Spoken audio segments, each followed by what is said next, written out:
오늘 하나님께서 우리에게 주시는 말씀은 요한복음 12장 12절에서 19절까지의 말씀이 되겠습니다. 요한복음 12장 12절에서 19절 말씀입니다. 함께 교독하도록 하겠습니다. 제가 먼저 12절을 봉독합니다. 그 이튿날에는 명절에 온 큰 무리가 예수께서 예루살렘으로 오신다는 것을 듣고 종려나무 가지를 가지고 맞으러 나가 외치되 호산나 찬송하리로다 주의 이름으로 오시느니 곧 이스라엘의 왕이시여 하더라. 예수는 한 어린 나귀를 보고 타시니 이는 기록된 바 시온 따라 두려워하지 말라 보라 너의 왕이 나귀 새끼를 타고 오신다함과 같더라. 제자들은 처음에 이 일을 깨닫지 못하였다가 예수께서 영광을 얻으신 후에야 이것이 예수께 대하여 기록된 것임을 사람들이 예수께 이같이 한 것임을 생각났더라. 나사로를 무덤에서 불러내어 죽은 자 가운데서 살리실 때에 함께 있던 무리가 증언한지라. 이에 무리가 예수를 맞음은 이 표적 행하심을 들었음이로라. 그리스도들이 서로 말하되 볼지어다 너희 하는 일이 쓸데없다. 보라 온 세상이 그를 따르는도다 하니라. 아멘. 할렐루야. 오늘은 어린 나귀를 타신 겸손의 주님이라는 제목을 가지고 여러분과 함께 나누기를 원합니다. 예루살렘은 수많은 외세의 침략과 점령을 겪으면서 고통과 슬픔을 상징하는 도시가 되었습니다. 예수님 당시에도 유대인들은 로마 제국의 지배 아래 정치적 억압과 또 종교적 갈등 속에서 메시아를 간절히 고대하고 있었습니다. 이런 배경 속에서 예수님은 예루살렘으로 나아가셨습니다. 예수님의 예루살렘 입성 소식을 들은 예루살렘의 수많은 사람들은 거리로 뛰쳐나와 종려나무 가지를 흔들면서 호산나를 외쳤습니다. 이는 그들이 죽은 자까지도 살리신 예수께서 자신들에게 승리와 구원을 가져다 줄 것으로 기대하였기 때문이었습니다.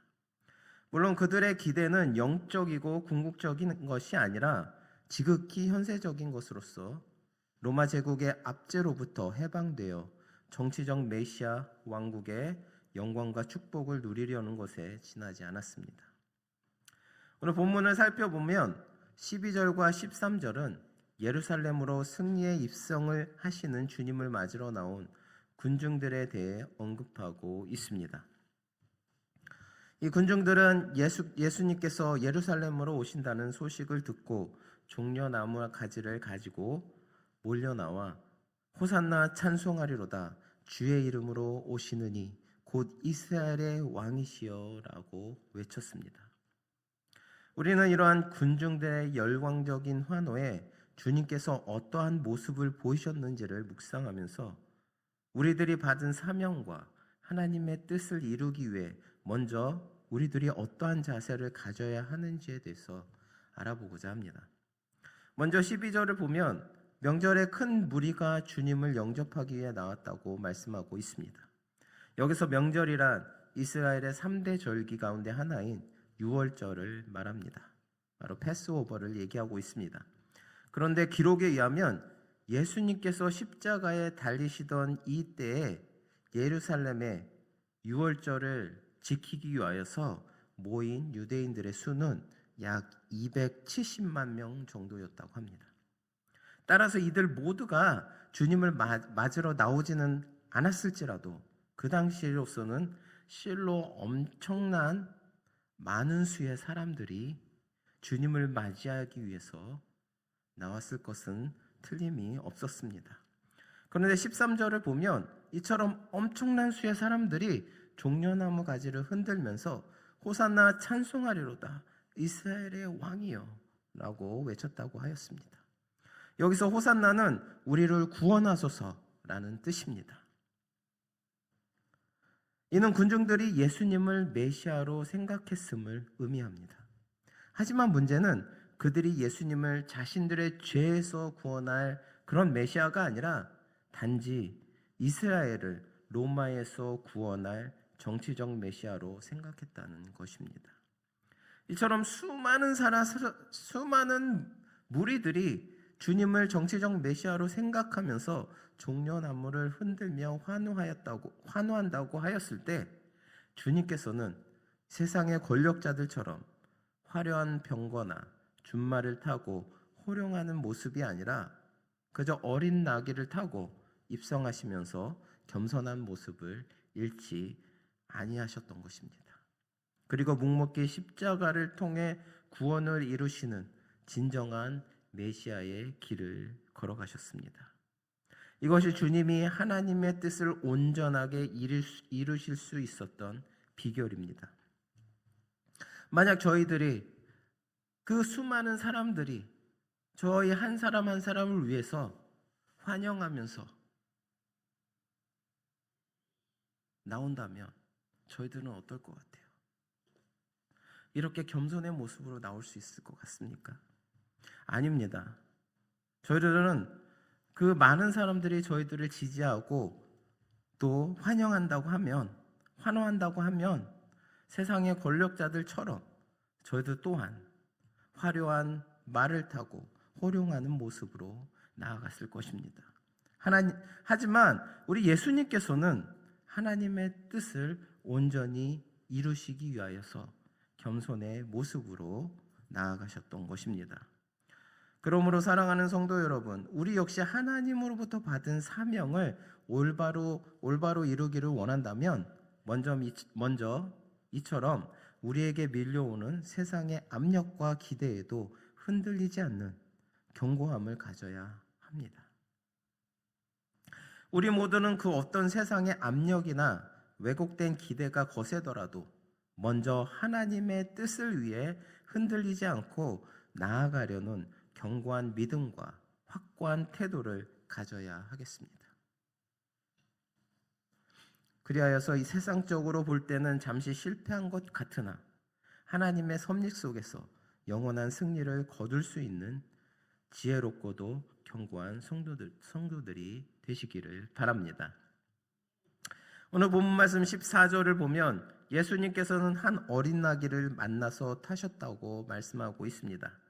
당시에 개선하는 장군이나 왕은 성을 입성할 때 뒤에 포로를 전리품처럼 끌고 다니면서 화려한 병거나 준말을 타고 자기의 권세를 자랑하는 것이 보통이었습니다.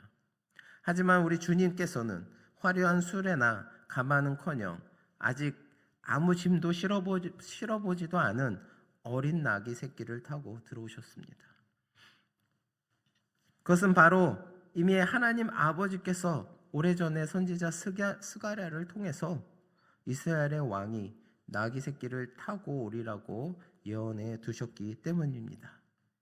따라서 그분의 아들이신 주님께서는 이러한 아버지의 예언과 뜻을 성취하시기 위해 스스로를 낮추시며 어린 나귀를 타고 겸손한 모습으로 예루살렘으로 입성하셨던 것입니다. 성도 여러분, 우리는 이러한 주님의 모습 앞에서 우리가 지녔던 과거의 교만한 자세를 부끄러운 마음으로 회개하시기를 바랍니다.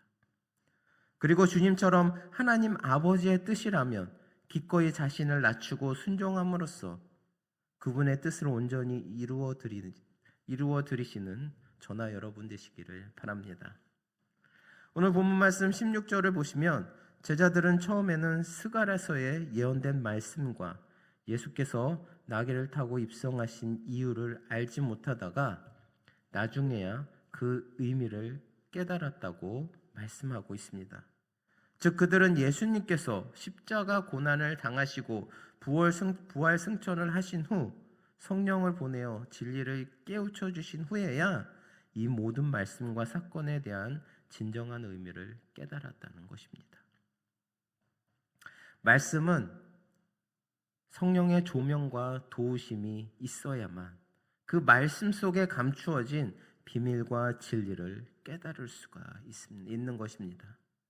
우리는 이러한 사실을 기억하며 언제나 말씀 앞에서 겸손함을 잃지 않도록 해야 하겠습니다.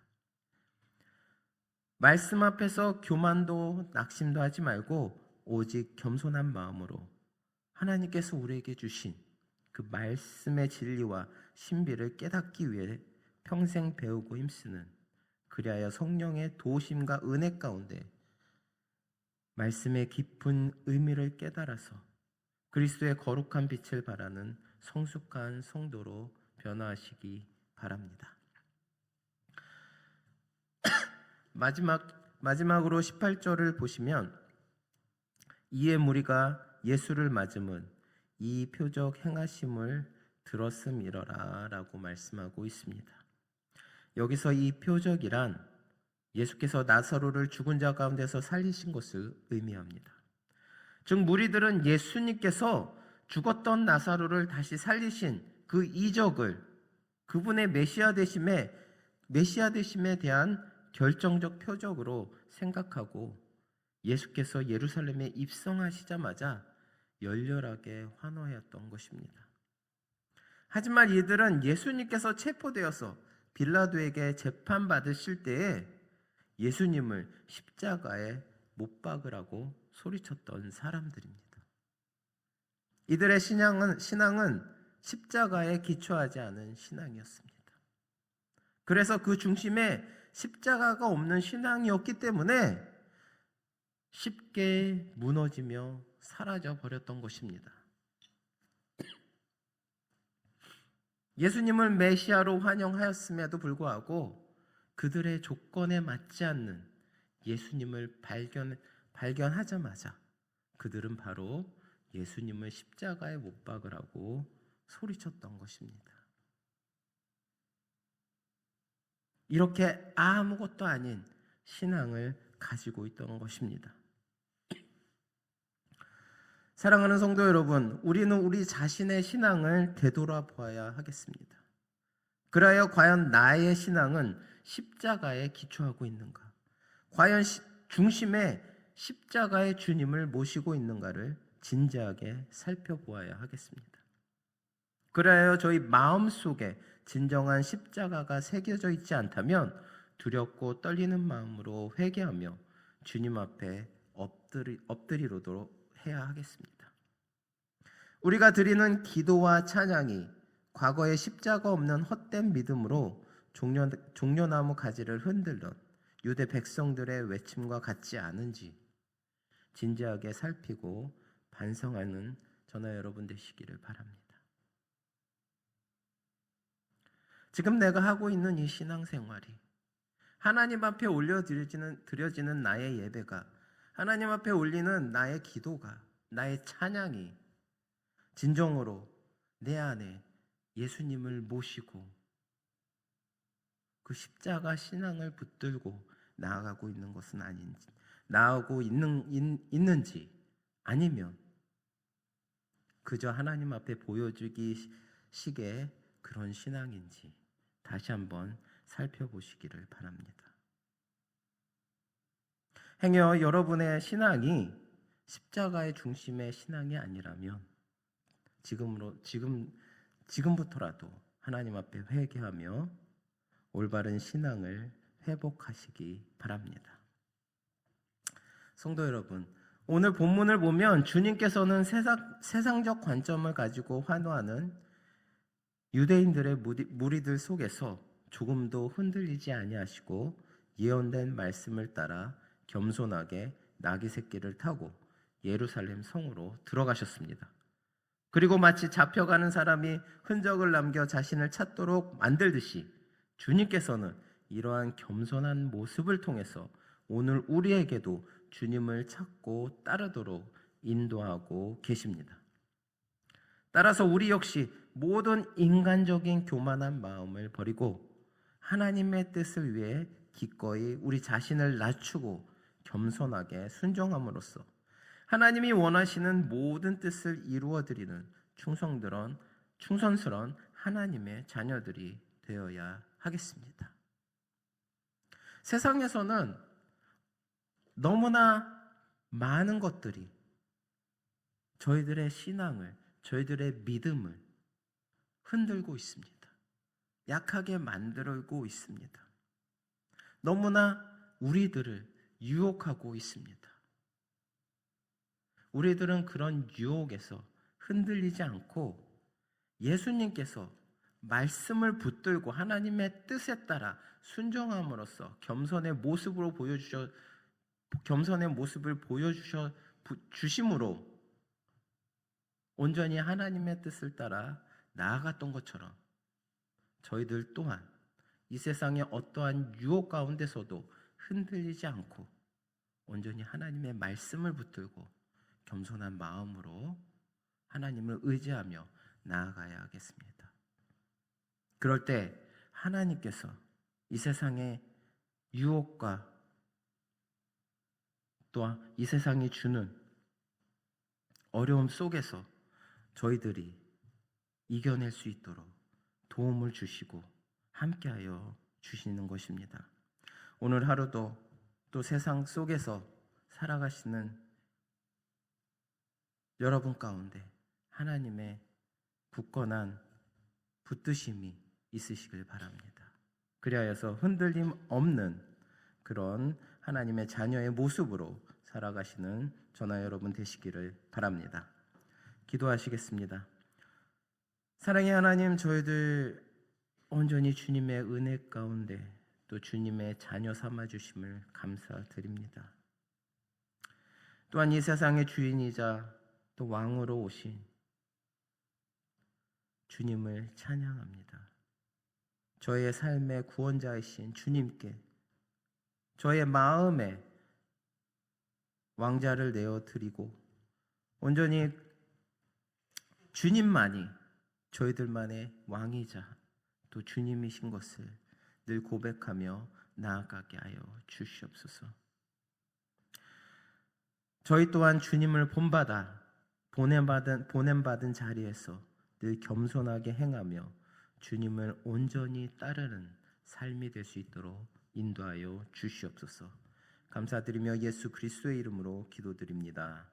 아멘.